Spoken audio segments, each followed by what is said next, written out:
Өнгөрсөн юм гаргийн шөнө автомашин ажилтны компани жолооч болон ачаагч нар иргэдтэй маргааж улмаар хоорондоо зодтолдож байгаа үечлэг олон нийтийн сүлжээнд цацагдсан.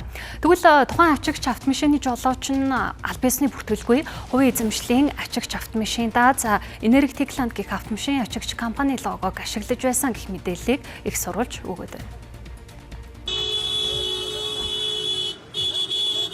Энэ үйл явдлаас үүдэн олон нийтийн зүгээс машин ажиллахын компаниудын жолооч болон ачаагч нарын харилцаа хандлагад анхаарах ёстой гэх байр суурийг илэрхийлсэн.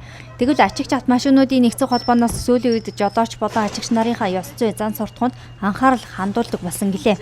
Харин дээрх зодооныг өдүүлсэн залуус ажиллахын компаниудад 2-3 жил ажиллаж байгаад 3 дугаар сард ажлаасаа гарч хуваараа дуудлагаараа машин аж ахуй болсон учраас уг асуудал бидэнтэй ямар ч хамааралгүй гэх тайлбарыг ачаагч автомашинуудын нэгдсэн холбооноос хэллээ. Хөвдөө гараад дуудаж байгаа манайх зардсан байхгүй тэр машиныг. 1303 чи манай компанид явдаг байжгаад тэгээд компаниас худалдаж аваад тэгээд компаниас гараад хувьдаа явдаг байхгүй. Одоо хувь нөө эвдэрсэн машин ачиж явдаг байхгүй юу? Манай компани машин биш. Эмхтэй нь уурсгал сурж орж ирсэн юм шиг гэлээ. Тэнгүүд нөгөө ачигчийн машин нөгөө чи ухраал гэж хэлсэн юм шиг гэлээ. Тэнгүүд чинь л би ухрахгүй чи өөрөө ухар гээл. Тэгэл чи өстой ачигч байж гэж гээл бичлэг хийгээл тэгэл бодлоо юм шиг. Зөв. Манай ачигчийн холбоонд урд нь байснаас биш одоо бол огт байхгүй. Тийм үү? Нэг одоо наад хүн чи өөрийнхөө хувийн машиныг унаад тэгээд тэр хүмүүстэй маргалтаад тэгээд явж байгаа л хэлэх гэсэн. Цагдаагийн байгууллагаас тухайн ачаагч автомашинд жолоочтойгоо хамт зорчиж явсан иргэнийг танхаарсан гэж үзэн 100 мянган төгрөгөөр торгожээ.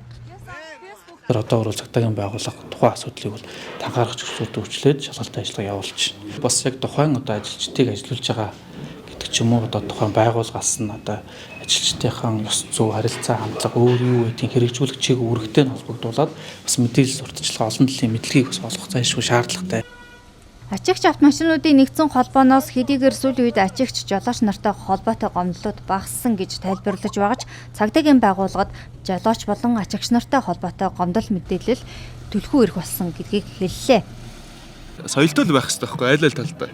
Буруу газараа тавьсан за жолооч нь ирсэн бол машиныг нь өгөөд явуулчихдаг тий. Тэр чинь өөрийнх нь одоо өөрийн эзэмшил шүү дээ. Тэрийг нь шууд зодож бариад авч явж байгаа сүүлийн тийм бичлэгүүд маш их байсан. Тэгэхээр ажилтны компани хамт олон өөрсдөө гой соёлтой харьцах хэрэгтэй. Жоохон дургуур зөвөн байд юм шиг тий. Тэгэл хүмүүс нь хараал ийдсэн тий. Хүн ирсэн бол буулгаад өгч хэлж таглаж чаддаг. Тий. Ерөөсөн миний байрсууд яг адайланд нь л аваа. Нөгөө талаас ажлын нөхцлөөс шалтгаалаад иргэд олон нийтээс байнгын дарамт авч буй залуучуудын хувьд сэтгэл зүйд нь ямар сөрөг нөлөөлөл үзүүлж байна гэдгийг судалж тогтоох нь чухал байна.